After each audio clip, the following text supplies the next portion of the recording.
de ce projet pour signer avec eux. Premièrement, il faut...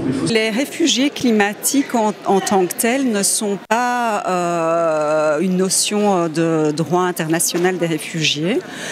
En revanche, le HCR est engagé dans l'impact du climat dans les conflits et lit très fortement et voit l'impact de la cause des conflits avec l'impact climatique et aussi les raisons pour lesquelles certaines personnes quittent leur pays d'origine, tant à cause des conflits que de l'impact lié au climat.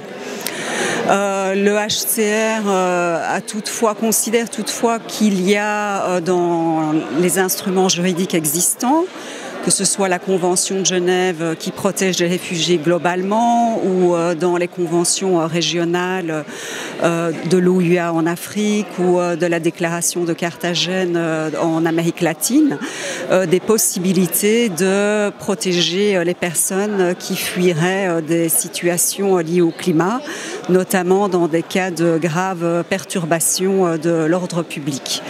Également, le HCR considère qu'il est aussi possible d'assurer la protection des personnes et le principe de non-refoulement dans les cas où les personnes ne pourraient pas rentrer dans leur pays d'origine, justement à cause de l'impact climatique sur leurs droits fondamentaux. Actuellement, il existe déjà plusieurs décisions judiciaires qui confirment cette protection liée au climat.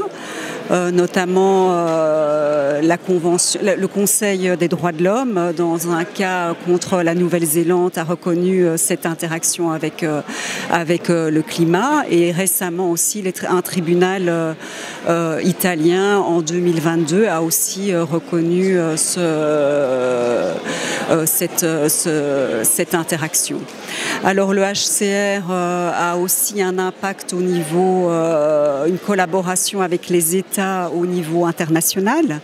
Donc depuis le pacte mondial pour les réfugiés adopté en 2018, ce pacte met l'accent sur la coopération internationale et sur la responsabilité partagée des États dans tout ce qui est cause des conflits, situation des réfugiés et entre autres les situations liées à la détérioration de la situation environnementale ou des désastres environnementaux.